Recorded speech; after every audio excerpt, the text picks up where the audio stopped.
Guardians correctly said their backs have been against the wall for a few months. Once one more game. They played very well with the backs against the wall. I'll tell you how they did it and how the heck they're going to win a winner-take-all Game 3.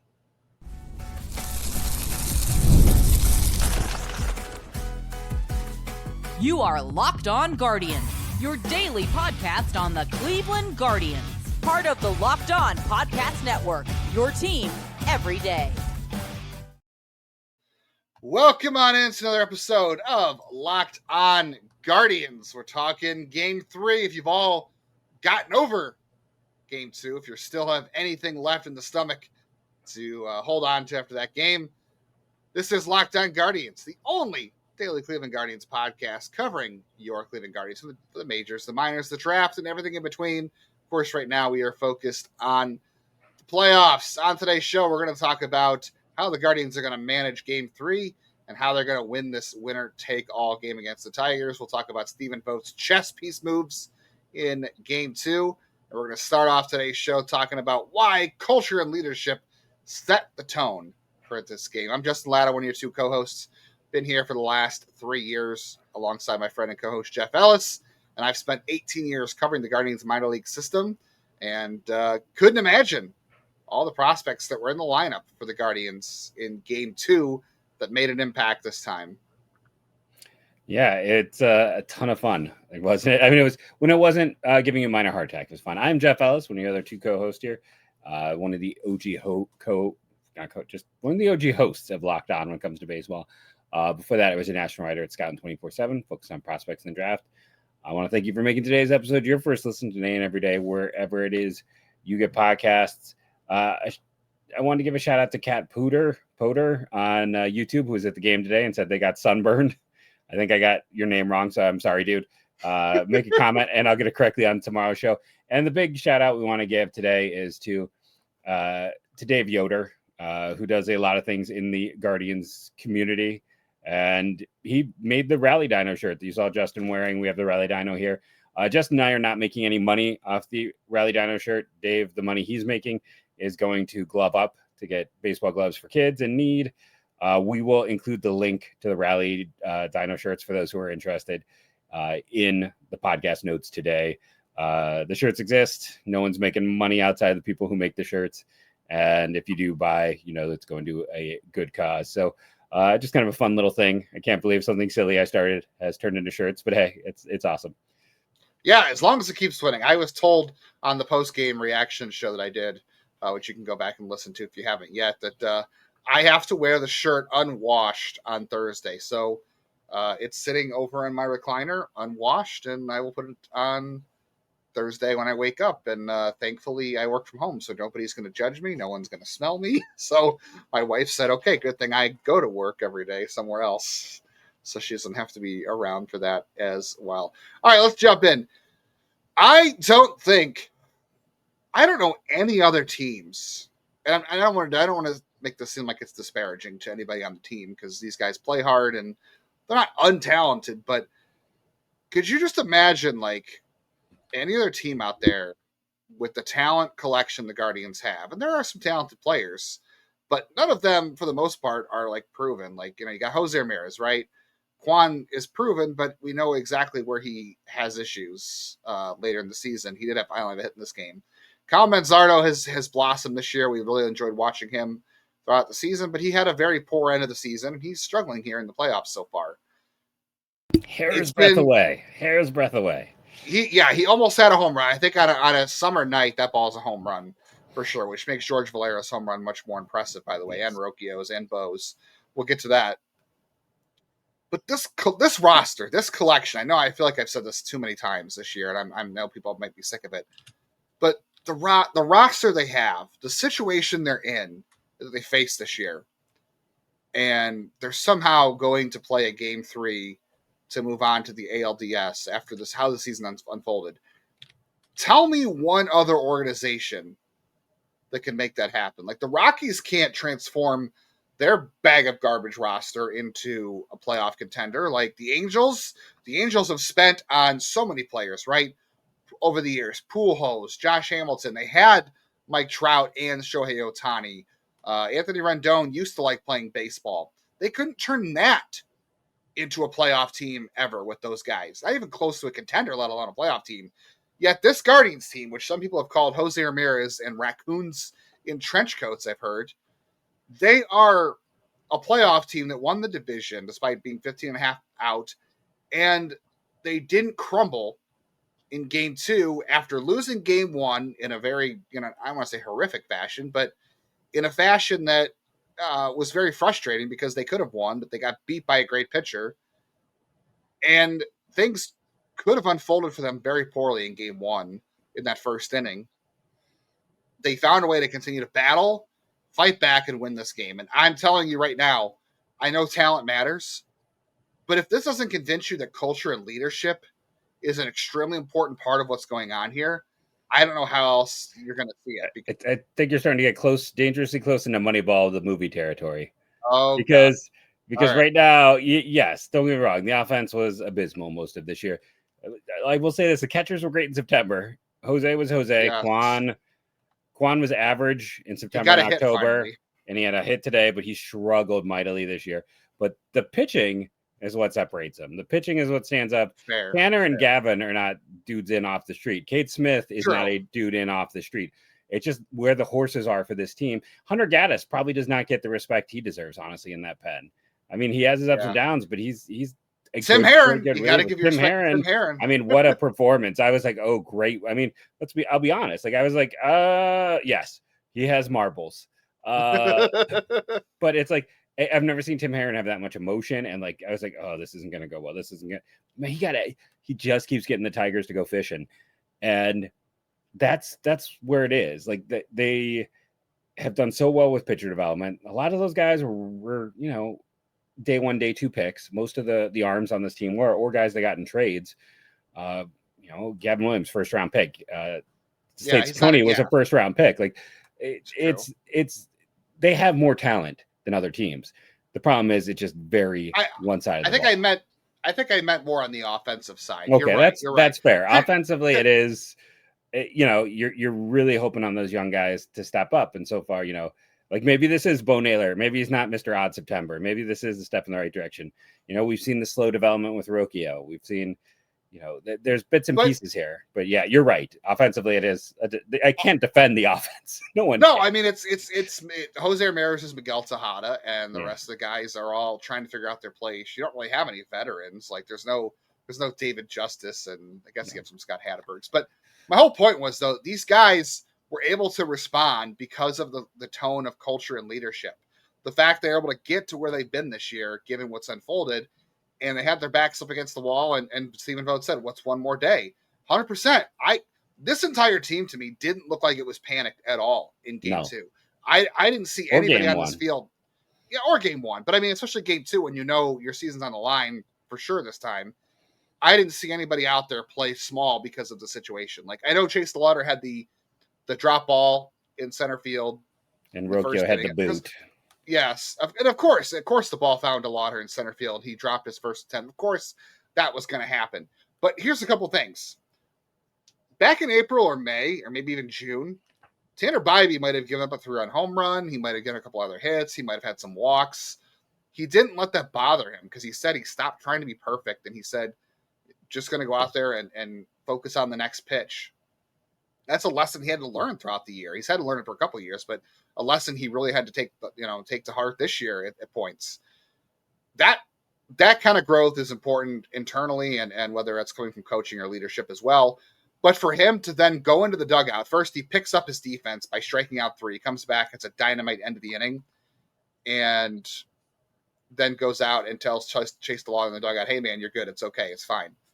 That kind of thing doesn't happen without the right leadership and tone and culture, and finding the right guys when you draft them who fit that as well. So I think that's where that starts to me. Yeah, and big shout out to Tanner, who for 3 innings was as good as any pitcher has been in this series. Woo, man, he was on fire early on. All right, we'll talk a little bit more about this game, how it unfolded. We'll talk about how Vogt won the chess match of Game 2, and a little later on, we'll talk about how in the world they're going to get through Game 3 to try to win the winner-take-all game. The rest of today is Locked On Guardians. Well, the NFL season's going on, but don't forget MLB playoffs. They have been crazy. It looks like we might very close to be getting 3-game threes, or four, I should say 4-game threes in the wild card series. That's a lot of fun. So if you're into that or the NFL, FanDuel has offers you do not want to miss. If you are a new customer, you could bet $5 right now and get $300 in bonus bets if you win. That's right. Pick a bet, put down $5. If it hits, you're going to unlock $300 in bonus bets to use across the app. Never seen an offer this big before. So the fact that this is still going on, you still have time to get in on it. If you want to, do it responsibly. The Guardians, the Tigers are favored by a 1.5 on game 3. The over-under is 7. I don't know. Anything could happen. I really don't know what to tell you. One of my buddies likes to pick against the Guardians, and if they win, he feels good, and if they lose, he makes some money. You can do it that way if you can do it responsibly. So, what are you waiting for? Visit FanDuel.com, download the FanDuel app today, and get started.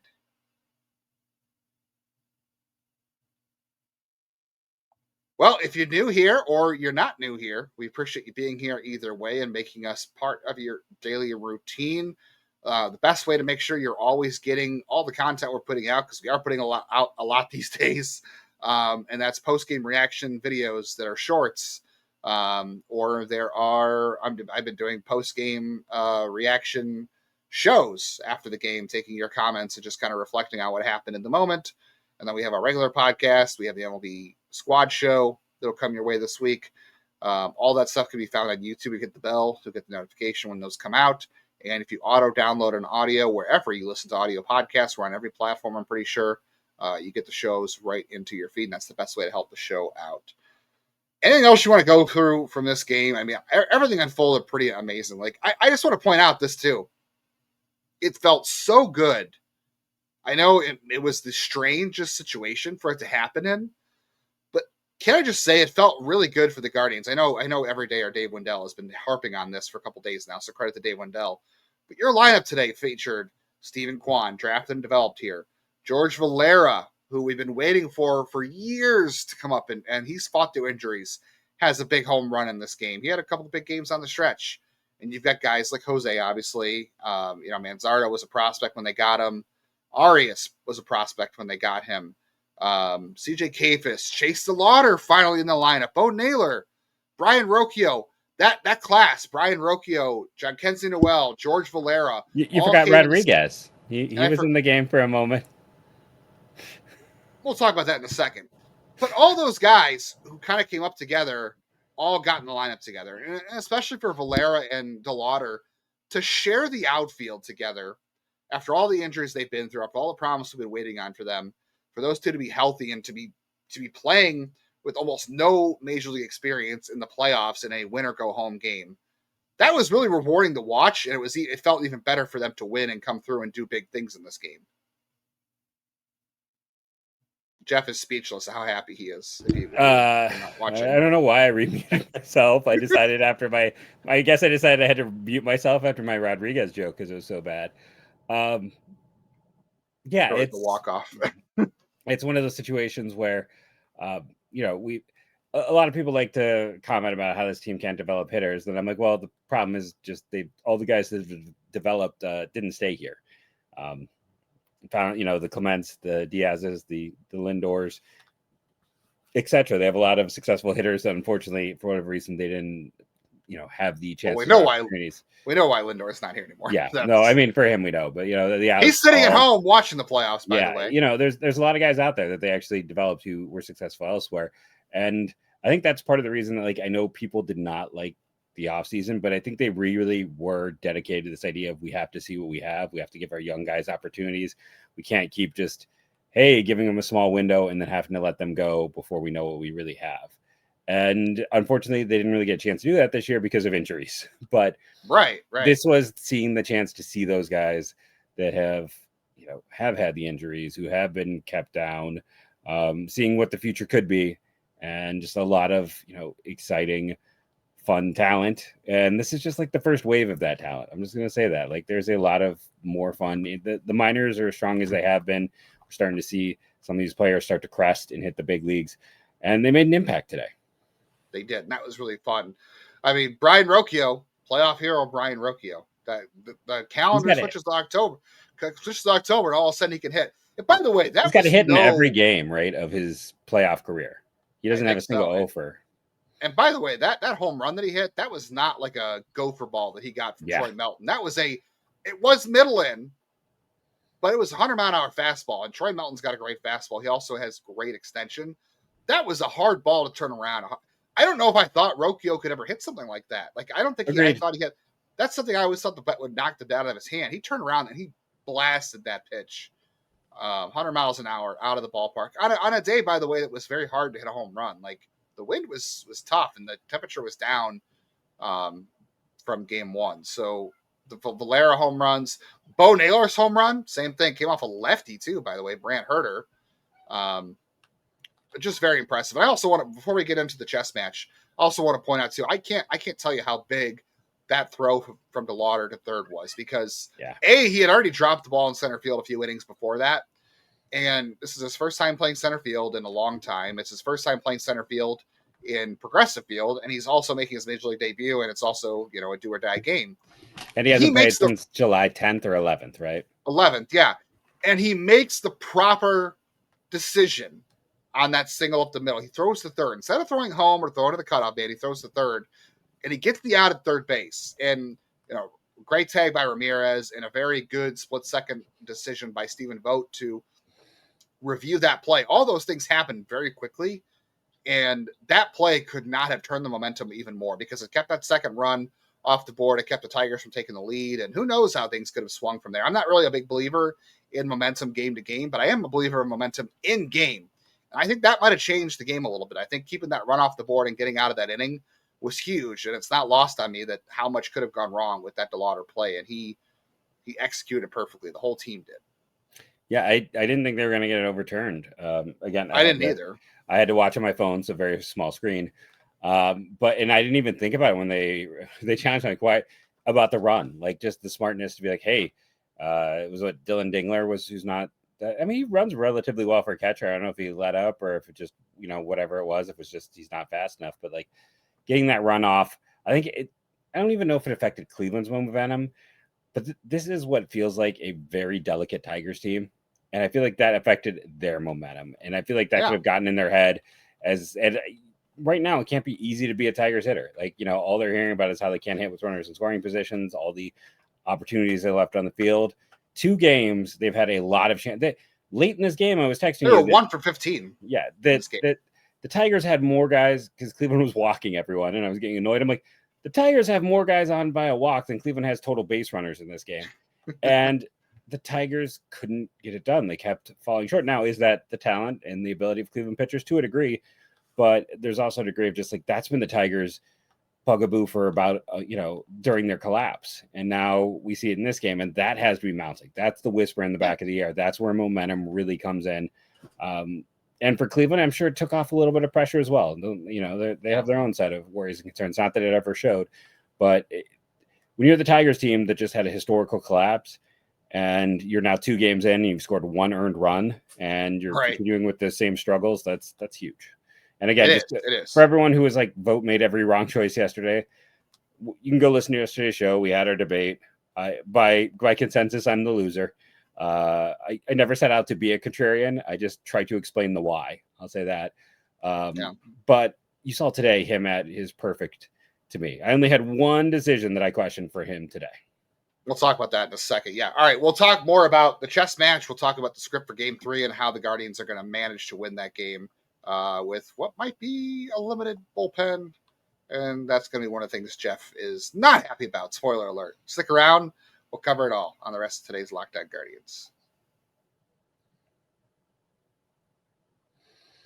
But first, this episode is brought to you by PrizePicks. Every day we make decisions. But on PrizePicks, being right can actually get you paid. Don't miss the excitement of football season with PrizePicks, where it's good to be right. Playing PrizePicks is such a fun and simple way to add more excitement to football. You just pick more or less on player projections. It's that easy. Like Josh Allen's passing yards or Saquon Barkley's rushing for a touchdown, and you're in the game. They have a new feature, and it's called the reboot feature. If your player leaves early and doesn't return, it doesn't count against you. So instead of finding ways they're finding ways to give you more ways to win. That's unusual for companies to give you more outs, more ways to be successful. That's awesome. I also like how they occasionally give you a freebie, something like, they mentioned Josh Allen, like, will he get 1 yard? That's just a fantastic, and it's fun, and it's ways they help you. Download the Prize Picks app, use the code LOCKEDONMLB to get $50 in lineups after your first $5 play. That's code LOCKEDONMLB for $50 in lineups after your first $5 lineup. Prize Picks, it's good to be right. Check out our friends over at Game Time. If you're trying to get tickets to an upcoming event, whether that is the MLB playoffs or anything else that's going on in the city of Cleveland coming up. There's some comedy shows that are going on. There might be more playoff games. The Cavs are coming up soon. Getting tickets to all those things, though, might be a challenge. We know how that can go. Login screen, surprise fees. Nobody wants any of that when you're trying to have fun and go to an event. And Game Time is the app that gives the advantage back to fans like you and I. Game Time is fast, it's easy, and it's backed by the Game Time guarantee. So you're always going to get 100% authentic tickets delivered on time for the best price. All the fees are included, too. So the price you see is the price you pay. How much is it annoying to go to checkout and see $14, $15, $16, $20, $25 on your, like, where did that come from? Not with Game Time. You know exactly what you're paying up front, and it finds you the best deals, and it makes it easy no matter where you want to sit, no matter what event you want to go to. Download the Game Time app. Create an account, use code LOCKEDONMLB. You're going to get $20 off your first purchase. Terms apply. Again, that's promo code LOCKEDONMLB for $20 off. Swipe, tap, ticket, go. Download Game Time today. If you love baseball and you want more of it, especially during the playoffs, finish up listening to Locked On Guardians as your first listen, and head on over to the MLB channel for Locked On and go listen to Sully, but also go listen to MLB Game Night. We've got great hosts who are breaking down every game, the entire playoffs until a World Series champion is crowned, and you'll get insights from all of the local hosts. You got my videos on there, Jeff's. You'll have the Red Sox, you'll have the Yankees, you'll have the Dodgers, the Reds, the Padres, the Cubs, all over there on MLB Game Night. It's a really fun show, and I listen to MLB Game Night because it's a great way to get through all the box scores and kind of listen to what happened and get caught up in 30 minutes. It's like Sports Center or Baseball Tonight used to be, and I love having that back personally. So go check that out when you're done listening here. All right, let's finish up the chess match thing. I think it's also fair to point out, like, all the players executed, so it's easy to look smart when the players execute. And when they don't, you're like, oh, that was a dumb move because... I mean, they did have the errors. They did have those plays. They did have some... It wasn't all perfect. It wasn't all perfect, no. But, I mean, Tim Herron was fantastic. Obviously, the move, he stuck with the left-handers when they brought in... Jahmai Jones. No, Tyler Holton. They stuck... Oh, that way. When AJ Hinch brought in Tyler Holton, he stuck with the lefties. He stuck with Manzardo. He stuck with Kafis. He stuck with Valera. He stuck with all the lefties. And he ended up using Rodriguez to get Holton out of the game, which brought in, was that when Troy Melton came in, I believe? Right? Yes, right. So, yeah, it was Kyle Finnegan. I'm sorry, Kyle Finnegan. Yeah, it was Finnegan, because he pitched over an inning, so he's done tomorrow. Yeah, he used Rodriguez to get Holton out of the game at 31 pitches. Didn't use Rodriguez. He ended up going to Sheeman, which didn't work out against Finnegan, but that paid off later, obviously, because he had an RBI double. And you improve your defense. Let's be honest. And yes, and you improve your defense. Yes, that's important too. But I mean, the early bullpen management, right? Going to Tanner, getting Tanner out when he did, being aggressive, because Tanner was walking guys, and I think it was just time to get away from Everyone was today. They were. But Sabrowski came and got the job done. Hunter Gaddis, had 2 hits, but he got out of it. Tim Herron, I mean, twice in 2 months here, Tim Herron has just had the Tigers eating out of his hand. Jacob Junis, a solid inning, solid 2 outs relief. And I know the big one everyone's going to say is the Cade Smith thing. And I'll say this about Cade Smith, and we'll move on to Game 3. But they took the lead so fast. It went from 1 run to 5 runs very quickly, so nobody was warming up. And you don't expect Cade Smith to lose his command like that. But his command wasn't great the day before. So it was not. You're right. You're right. So the only thing is you just didn't have time to get Festa up that early. And by the time he did, Cade just finished it. So I could see that side of things, even though I had said the same thing as you did. I was like, oh, maybe you get Cade out of here because it's a 5-run lead now. But I think things move so quickly as far as the lead that you didn't have time to warm up Festa. Who if you bring in Festa and he craps the bed, then what do? You have nobody else to go behind probably him. Their closer tomorrow. Maybe we'll talk about that in a second. You want to talk about Cade Smith, and we can talk about Game 3. Well, I'll say this too. Just that was my one issue. Was I thought, have Cade face Torres, and then honestly, I was like, go to Allard. There's enough lefties up there. In that, I thought if you had someone get up after the home run, and then they've got the time in between innings, and they've got the Arias at bat, and then after Torres, you could have pulled someone out, and you're maybe keeping Cade Smith under 10 pitches, and then you're in a situation where I think you could have pitched tomorrow, which is today when you're listening. So it's for me, it was that you're losing access to Cade Smith by leaving him in, and then he struggles and really blows out his pitch count. It's just a situation where I thought, okay, once you got to 5 runs, immediately have Allard go stand up, go have Festa go stand up. I was leaning for Allard just because of Carpenter there, though I know there's a righty after him because of Jahmai Jones pinch hitting, but it's like Allard's been fine. If you need to, of course, the counter argument is things go sideways, then Festa is probably your best reliever to clean up for Allard him the next day. And that's why you see a lot of closers pitch when it's a 4-run lead, because if you give up a run, you've burned 2 pitchers anyway. So just go to your closer, especially if he's warming up.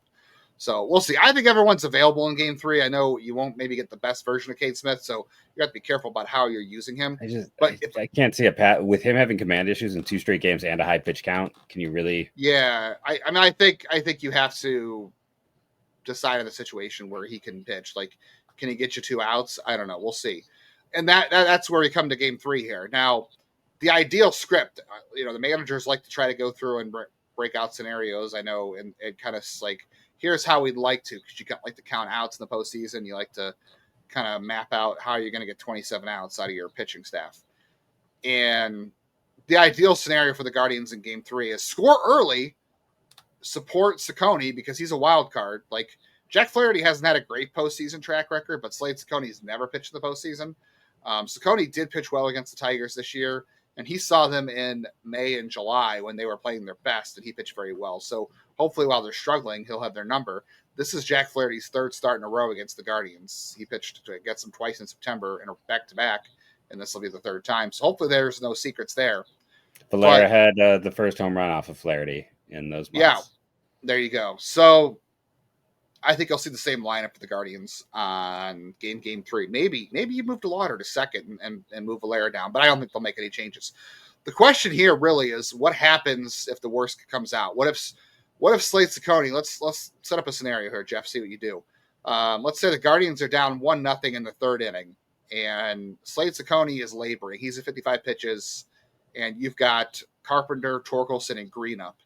Are you leaving Ciccone in to ride that one out because of the bullpen situation, or are you ready to go to Cantillo, who probably is the backup option if you have to pull Ciccone early? What are you going to do? Call me crazy, but it's what I want to do in that situation is go to the guy I mentioned before. It's go to Allard, just because we talked about with last postseason is putting guys in situations they're used to, places they can react, where it's more of a comfortability. Yes, Cantillo has worked out of the pen, but he hasn't really been that a lot of times this year when he was working out of the pen is more back end, not in that role. So especially the situation you're mentioning, you got 2 lefties coming up. Allard, go get us 3 innings. He did it out many times this year. And, he gives you a different look. It's going to flip a lineup that is going to be, they're going to have to go get all their platoon guys. Because when Allard goes in, it's going to encourage them to go start platooning guys out. Hopefully, because Allard's and if not, then great, because then he's going to sit there and have a sea of lefties to attack, and because Allard is a multi-inning guy. So I personally, call me crazy, it's I go to Allard, and then if he keeps it close, I would honestly consider Cantillo in the 8th, in the 7th, and more in that role he had been in if you need him there. Now I'd rather not use him at all, but if especially if you're losing and you just need to bridge and you want more of a dynamic arm, I get it. You can't worry about tomorrow. Yeah, there is no tomorrow.